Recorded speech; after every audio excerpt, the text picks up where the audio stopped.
देशांतर में आज बात होगी कृषि सेक्टर की, एग्रीकल्चर की और उसे लेकर संसद में हाल ही में पास किए गए उन विधेयकों की। संसद ने 3 महत्वपूर्ण विधेयक एग्रीकल्चर सेक्टर से जुड़े हुए पास किए हैं, जो कि अब कानून का शक्ल लेंगे। हालांकि इनको लेकर पहले अध्यादेश लागू थे, जो कि 5 जून को सरकार ने जारी किए थे। ये जो 3 महत्वपूर्ण विधेयक हैं, इसमें कृषि उपज, व्यापार और वाणिज्य विधेयक है। इसके अलावा कृषि कीमत आश्वासन और कृषि सेवा करार विधेयक है, और इसके अलावा आवश्यक वस्तु संशोधन विधेयक है। और इन तीनों को अगर हम एक साथ देखें, क्या इसका उद्देश्य है, क्या इसका इम्पैक्ट होगा, मकसद क्या है इनको लाने का, और जो तमाम स्टेक होल्डर हैं उसको कैसे देखते हैं, और जमीन पर इसे लाने के साथ क्या चुनौतियां होंगी, किस बदलाव के लिए हम इनको लाने जा रहे हैं, और इसमें राज्यों से लेकर अलग अलग जो स्टेक होल्डर हैं उनको क्या अपना रोल इसमें निभाना होगा, इसको समझेंगे। साथ ही उन आशंकाओं की बात भी करेंगे जो इनको लेकर उठाई जा रही हैं। हमारे साथ 3 बेहद खास मेहमान हैं। हमारे साथ डॉक्टर अलका भार्गव हैं, जो कि एडिशनल सेक्रेटरी हैं department of agriculture, corporation and farmer welfare. Ma'am, बहुत बहुत स्वागत है आपका। हमारे साथ डॉक्टर सुरेश पाल साहब हैं, जो कि डायरेक्टर हैं ICAR, national institute of agriculture economics and policy research. Sir, स्वागत है। और संदीप दास हमारे साथ हैं, जो कि सीनियर कंसल्टेंट हैं ICRIER से।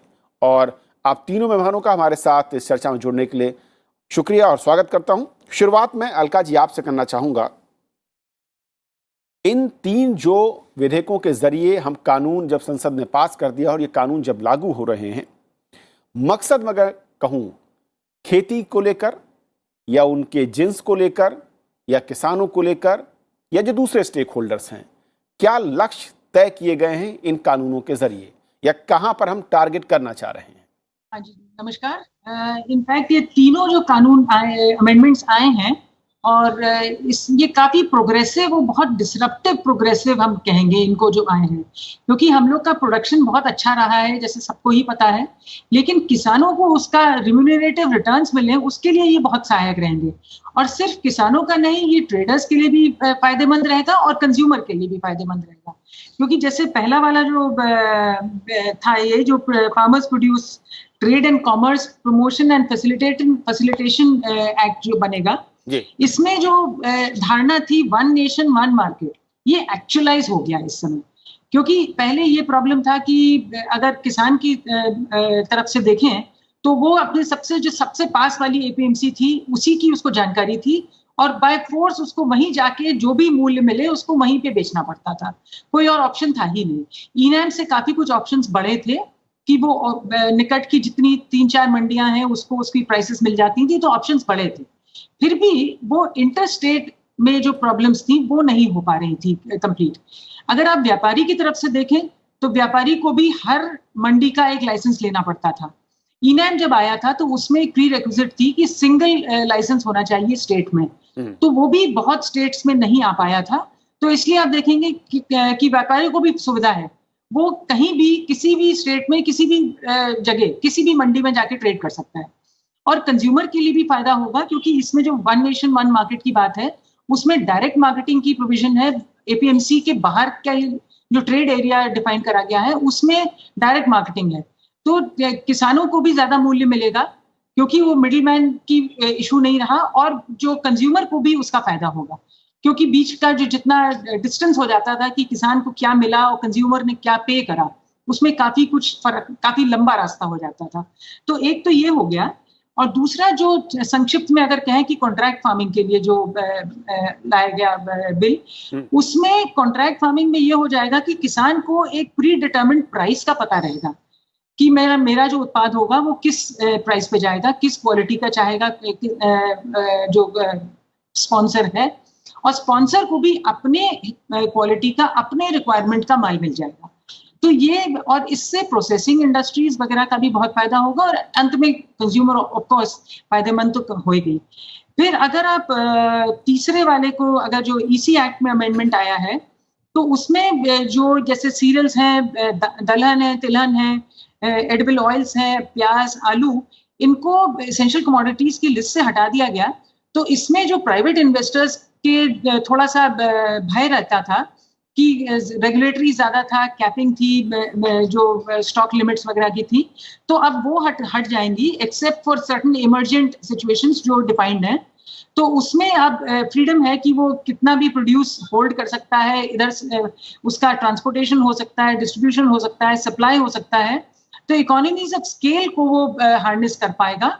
और इसमें बहुत अच्छी बात होगी कि प्राइवेट सेक्टर का इन्वेस्टमेंट काफी मात्रा में आएगा एग्रीकल्चर सेक्टर में, रूरल इंफ्रास्ट्रक्चर बेहतर होगा और फिर किसानों को भी अंत में फायदा होगा ही।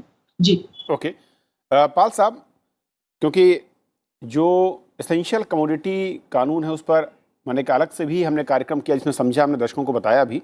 मैं स्पेसिफिक दो जो पहले जिनकी बात की अलका जी, मैं उस पर आना चाहूँगा। क्या मौजूदा जो सिस्टम है यानी कि मंडी सिस्टम और मंडी के बाहर अभी भी जो मेरी जानकारी है और जो मैंने जानकारी जुटाई अलग अलग राज्यों से कि कुछ ही राज्य हैं जहां पर मंडियों के अंदर खरीद या बिक्री सिर्फ होती है, मंडियों के बाहर बहुत कम, जबकि बहुत सारे राज्य ऐसे हैं जहां पर मंडियों के बाहर ये व्यवस्था अभी भी लागू है।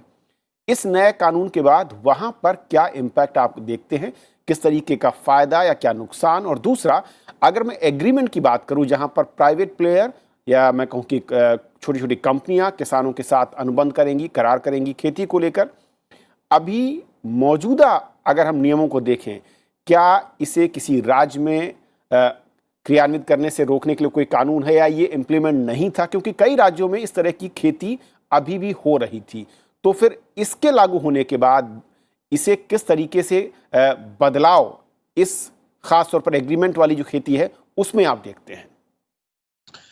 देखिए, ऐसा है, पहले मैं आपकी बात पे कुछ कहूँ। एक चीज़ मैं सभी के सामने रखना चाहता हूँ, वो बात ये है कि जो हमारे 3 अध्यादेश अभी संसद ने पास किए हैं, इनको हमें जो गवर्नमेंट का मार्केट रिफॉर्म्स का कंप्लीट पैकेज है उसका एक पार्ट के रूप में देखना चाहिए।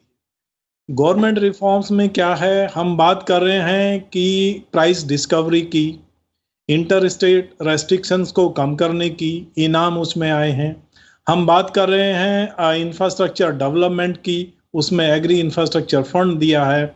और तीसरी बात जो रिफॉर्म्स की है, जो सबसे महत्वपूर्ण है, कि हम एग्रीकल्चर मार्केट्स को कैसे कॉम्पिटिटिव बनाएं। हमारा जो स्केल ऑफ प्रोडक्शन है इस टाइम में वो बहुत ज़्यादा है पहले से, और इसमें जो वर्तमान एजेंसीज हैं वो सफिशिएंट नहीं है जो पूरा इसको हैंडल कर सकें। तो ये ज़रूरी है कि इसमें बाकी प्लेयर्स भी इसमें आए, पार्टिसिपेट करें, जिससे सही तरह से वहाँ पे कंपटीशन मार्केट में हो। और ये बात अब की नहीं है, 2003 में जब मॉडल एक्ट एक बनाया था, एपीएमसी मॉडल एक्ट, उसमें ये सारी बातें कही गई थी। और उसी को लेके अब ये केंद्र सरकार ने एक पहल की है, जो 3 नए अभी बिल पास किए हैं। मैं समझता हूं कि ये मार्केट्स को बहुत कॉम्पिटिटिव बनाएगी। जहां पे मंडी हैं उसको कोई डिस्टर्ब करने का इसमें कोई प्रावधान नहीं है। जहां पे मंडी नहीं है वहां पे इंफ्रास्ट्रक्चर डेवलप होगी, वहां पे प्राइवेट सेक्टर का पार्टिसिपेशन होगा। तो मैं समझता हूं वहाँ पे बेटर मार्केटिंग अपॉर्चुनिटीज फार्मर्स के लिए होंगी। तो ये सारे चीज़ें जो तीनों बिल हैं, ये फार्मर्स को ज़्यादा ऑप्शन देने के लिए बनाए गए हैं।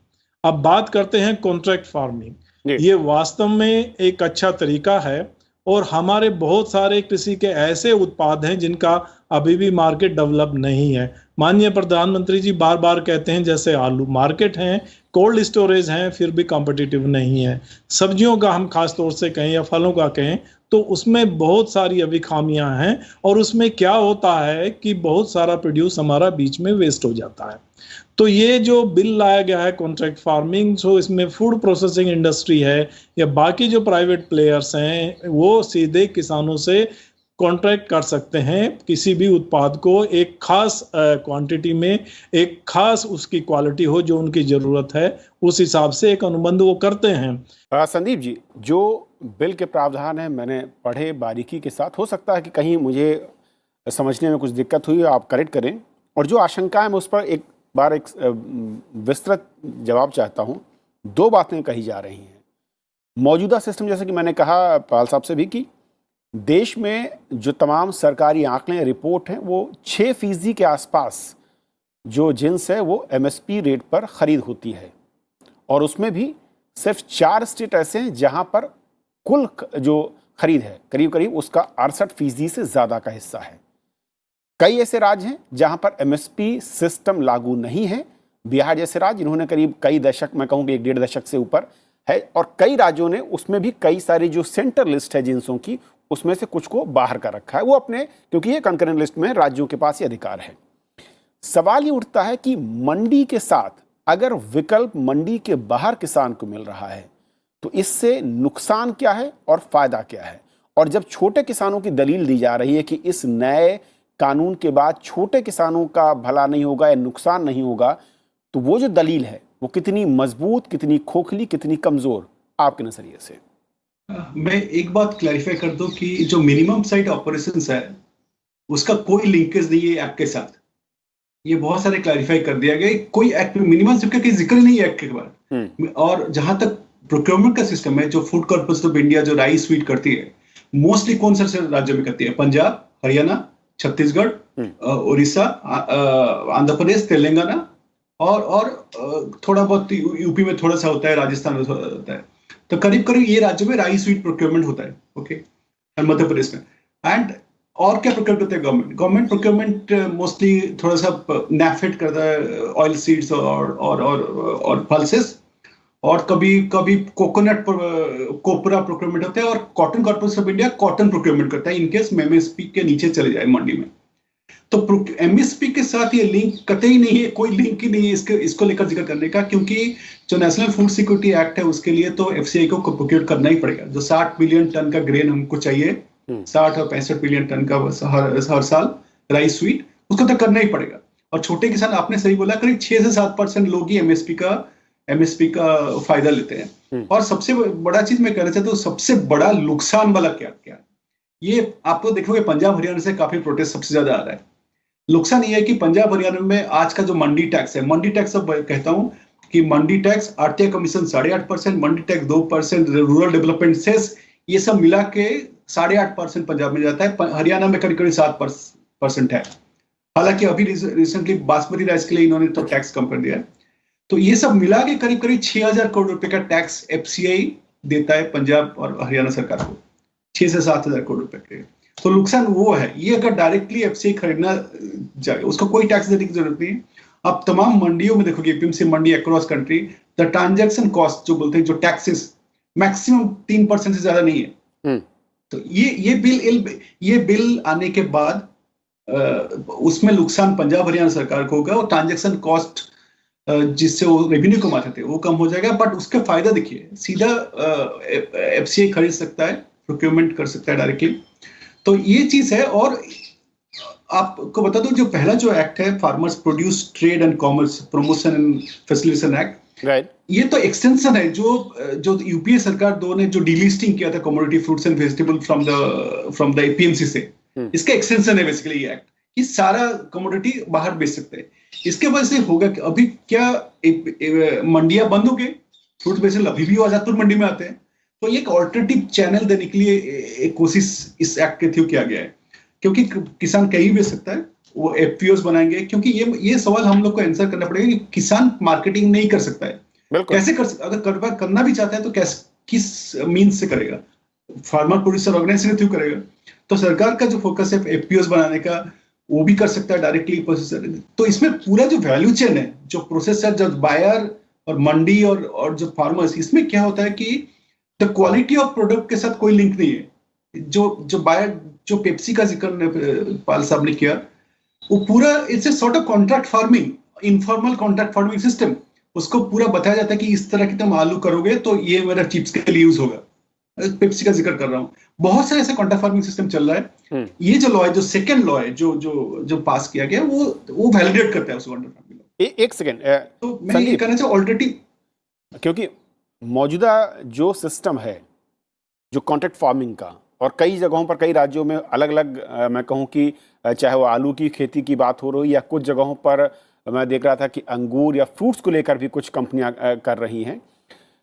अभी अगर कोई रिड्रेसल का सिस्टम है कानूनी तौर पर जिस पर सरकारी स्टैंप हो, अगर कोई डिस्प्यूट आता है, और क्या उसकी एब्सेंस में किसानों का शोषण नहीं हो रहा था?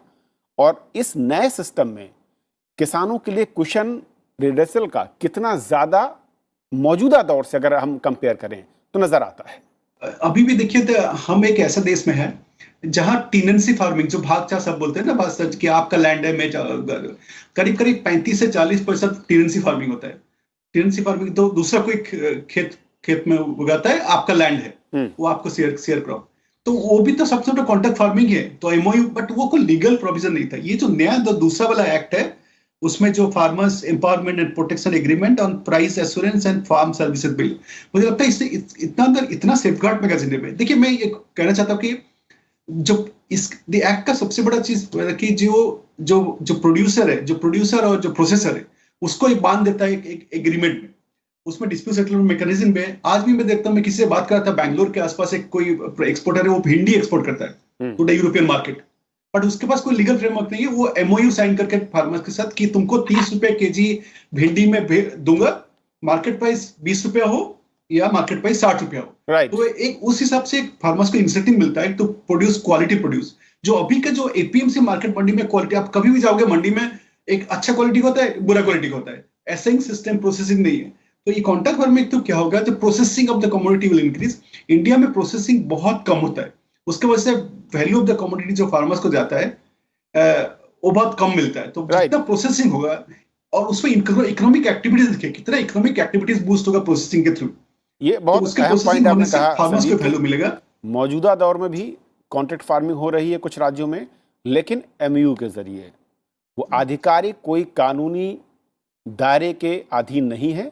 और नया जो कानून लाने की बात है जिससे संसद ने मुहर लगाई है, वो उसे एक कानूनी अमली जामा पहना देगा जिसपे दोनों के हित का ध्यान रखा गया। अगर मैं गलत नहीं हूं अलका जी, अब मैं दूसरे पॉइंट पर आता हूं, जो मंडी को लेकर बात हो रही है कि नए कानून के बाद जो लोग इसका विरोध कर रहे हैं, आशंकाएं व्यक्त कर रहे हैं कि मंडियां खत्म हो जाएंगी, एमएसपी नहीं मिलेगा, कैसे सरकार इंश्योर कर रही है, और क्या मंडी सिस्टम के जरिए हम किसानों को उसकी उपज का सही मूल्य दे पाए हैं?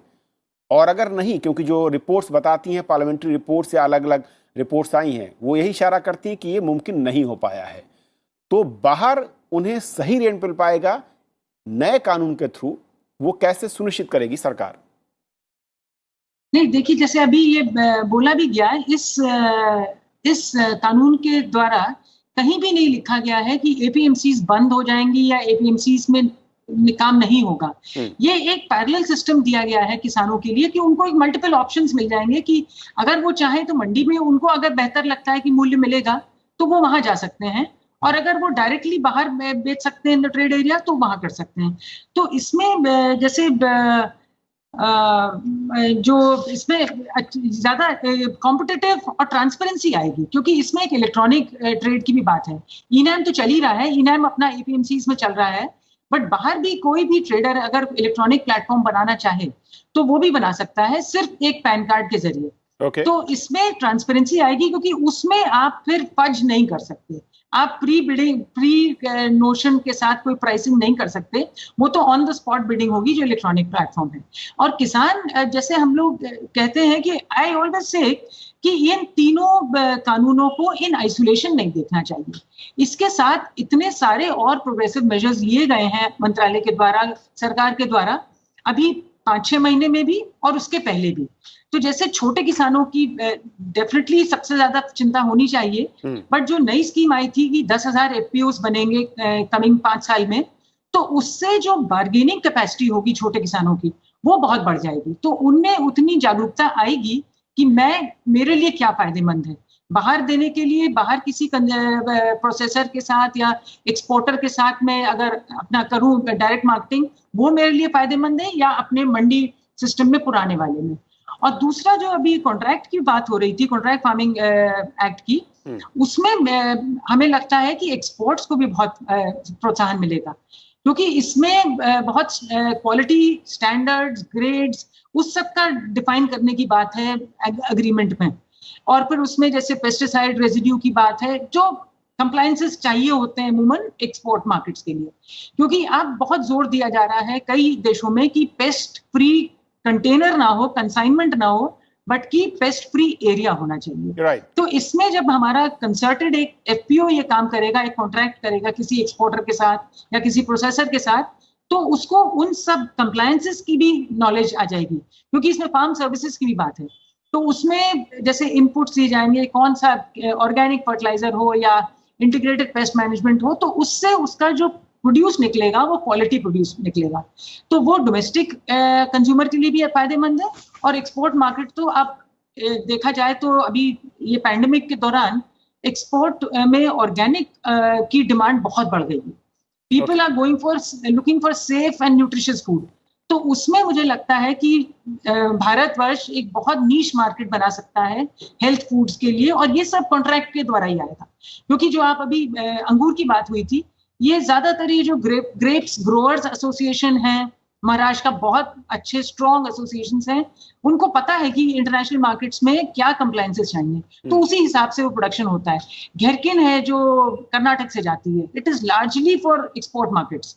तो इसलिए ये कॉन्ट्रैक्ट फार्मिंग और ये वन नेशन वन मार्केट में जो डायरेक्ट मार्केटिंग की सुविधा दी गई है, इससे बहुत फायदा होगा। डोमेस्टिक कंज्यूमर को अच्छा उत्पाद मिलेगा, और एक्सपोर्ट मार्केट्स में हम लोग का ज्यादा मतलब हम लोग एंटर करेंगे और अच्छे तरह से, जबकि we are one of the biggest agri exporter countries now.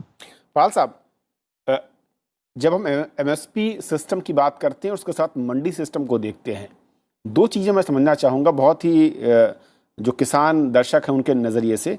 इसने किसानों की हालत को कितना बदला है पॉजिटिव दिशा में, और इस सिस्टम के साथ जो उनकी उपज का सही मूल्य की बात होती है, ये कहा जा रहा था कि कार्टेल सिस्टम नहीं होगा, क्या धीरे धीरे ये भी उसी गिरफ्त में गया है? और अगर हम इन्हें ओपन मार्केट का विकल्प नहीं देते हैं, एमएसपी और सिर्फ मंडी सिस्टम के सहारे रखते हैं, तो क्या हालात बदल पाएंगे या बदल सकते हैं?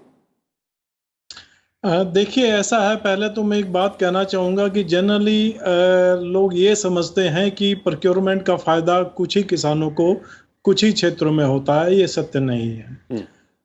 पंजाब से प्रोक्योरमेंट होता है, हरियाणा से प्रोक्योरमेंट होता है, और पंजाब से जितना गेहूं का प्रोक्योरमेंट होता है, इस साल मध्य प्रदेश से भी उतना ही गेहूं का प्रोक्योरमेंट हुआ है। ऐसे ही हम चावल की बात करें तो चावल भी काफ़ी राज्यों में होता है, एक दो राज्यों में नहीं है। दूसरी बात यह है, क्वांटिटी जितना गवर्नमेंट प्रोक्योर करती है, व्हीट की बात लें हम इस साल का गेहूं का, सरकार ने करीब 38 मिलियन टन्स प्रोक्योर किया है। 38 million tons out of 100+ million tons production in the country. So this is almost, you can say, 40% of the production has been procured by the government. जब सरकार 40% वहाँ से माल निकाल लेती है, तो आप ये नहीं कह सकते कि ये छोटा प्रोक्योरमेंट है या छोटा परचेज है। ये ऑटोमेटिकली ओपन मार्केट में प्राइसेस को अफेक्ट करता है, और प्राइसेस को जो है ऊपर ले जाता है किसानों को। इसका सभी किसानों को फायदा होता है। अगर सरकार प्रोक्योरमेंट न करे तो आप देख सकते हैं प्राइसेस कहाँ पे होंगे। तो इसलिए मैं कहूँगा कि प्रोक्योरमेंट गवर्नमेंट का काफ़ी है, और प्रोक्योरमेंट से सभी किसानों को फायदा होता है, क्योंकि एक तो ये सिग्नल देता है और दूसरा डायरेक्टली प्राइस को भी कंट्रोल करता है, नीचे न जाए। तो सभी किसान इनसे लाभान्वित होते हैं। अब रही दूसरी बात कि मंडी में जाएंगे किसान कि बाहर जाएंगे, किसको बेचेंगे? सीधी बात है, जहां उनको फायदा होगा बेचेंगे। लेकिन इसके साथ में कौन सा मार्केटिंग सिस्टम, कौन सा मार्केटिंग चैनल फॉलो होगा या किसान करेंगे, ये इस पर भी निर्भर करता है कि हम किस उत्पाद की बात कर रहे हैं। जैसे मैंने कहा, अगर आलू की बात करते हैं, कॉन्ट्रैक्ट फार्मिंग जैसा जो प्रोसेसिंग अच्छी क्वालिटी वाला अगर आलू चाहिए, वो तरीका बेहतर है। लेकिन अगर हमें गेहूं की बात कर रहे हैं, तो गेहूं में ज़्यादा क्वालिटी वेरिएशन नहीं है।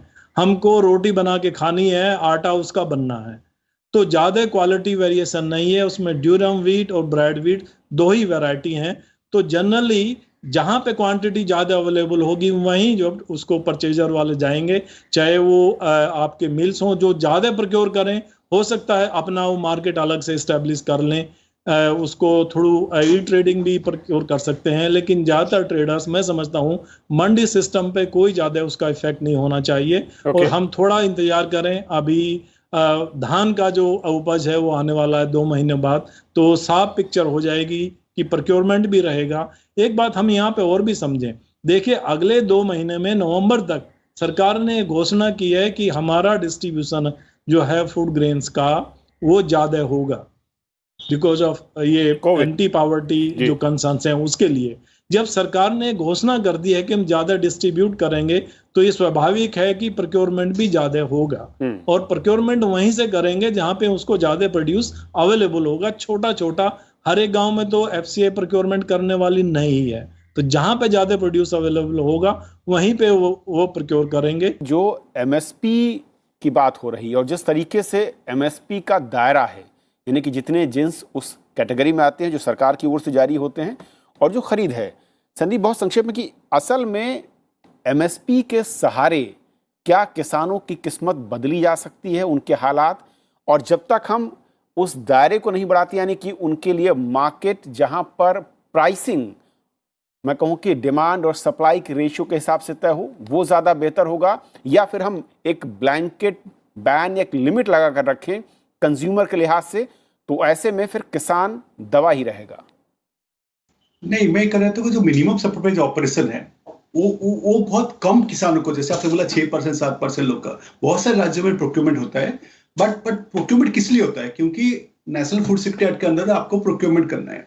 अभी भी देखिए फूड एफसीआई के पास इतना सारा स्टॉक्स है, जो जुलाई का फिगर वाज वेरी एस्टोनिशिंग, अभी थोड़ा सा कम है, बट बहुत ज्यादा एक्सेस देन द स्टॉक, वो भी मार्केट डिस्टॉर्ट करता है। तो चाहिए क्या?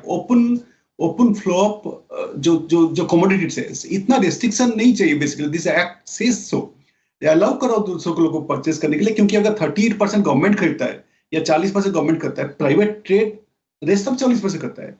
और सबसे मैं एक एग्जांपल देता हूं, सबसे बड़ा जो एग्रीकल्चर कमोडिटी इंडिया का है वो मिल्क, करीब 8 लाख करोड़ का वैल्यू होता है। वहां कौन सा एपीएमसी मार्केट है? उसमें कॉर्पोरेट्स भी है, उसमें प्राइवेट सेक्टर भी है, उसमें अनऑर्गेनाइज्ड सेक्टर प्लेयर भी है। तो इसलिए जितना फ्लो जो ट्रांजैक्शन कॉस्ट लो और फ्री फ्लो ऑफ कमोडिटीज होगा, उसको उतना ही अच्छा किसानों के लिए बनेगा। क्योंकि जो एपीएमसी स्ट्रक्चर है उसमें थोड़ा सा कमियां है, बट कंपटीशन के वजह से वो भी इंप्रूव करेंगे। आप भी देखिए उसमें ऐसे ही फैसिलिटी लगाएंगे, प्रोसेसिंग फैसिलिटी, हम लोग को प्रोसेसिंग थ्रस्ट देने की जरूरत है। ओके। उसके वजह से बहुत ज्यादा इकोनॉमिक एक्टिविटी बनेगा। कोई ये नहीं करेगा कि एपीएमसी का बंद कर दो, नहीं होगा। कैसे बन सकते हैं? APMC is a stakeholder in the marketing process, but दूसरे लोग भी करेंगे, दूसरे प्राइवेट ये कल से नहीं होने वाली। Takes some time to get investment basically. आप नाफेड ने अभी बाजार लगाया, नया बाजार पूना में शुरू किया, अपना बाजार, इंडिपेंडेंट बाजार, उसका ट्रांजैक्शन कॉस्ट है 1%, बस 1% मंडी फी है बस। तो वो भी एग्जिस्ट करेगा। तो ये जो एफपीएस का काम है वो भी अपना मार्केटिंग करेगा, डायरेक्ट मार्केटिंग करेंगे। तो ये मुझे तो ये लगता है one of the most historic legislation in Indian agriculture marketing. Okay Sandeep, but इसका इम्पैक्ट थोड़ा सा कुछ समय लगेगा जानने के लिए, वो तो अपना वेट करना पड़ेगा। बट जब तक आप जितना रेस्ट्रिक्शन वगैरह, जैसे स्टॉक होल्डिंग लिमिट है, जो तीसरा वाला जो कमोडिटी एसेंशियल कमोडिटी का अमेंडमेंट किया गया, इन्होंने साफ करके बोला ओनली फेमिन और वार के टाइम में स्टॉक होल्डिंग लिमिट लग सकता है। बिल्कुल, 4 उसमें कंडीशंस दी हुई है कि कब कब सरकार उसका इस्तेमाल कर सकती है, रेस्ट्रिक्ट कर सकती है। लेकिन बहुत शुक्रिया आप तीनों मेहमानों का हमारे साथ जो कृषि कानून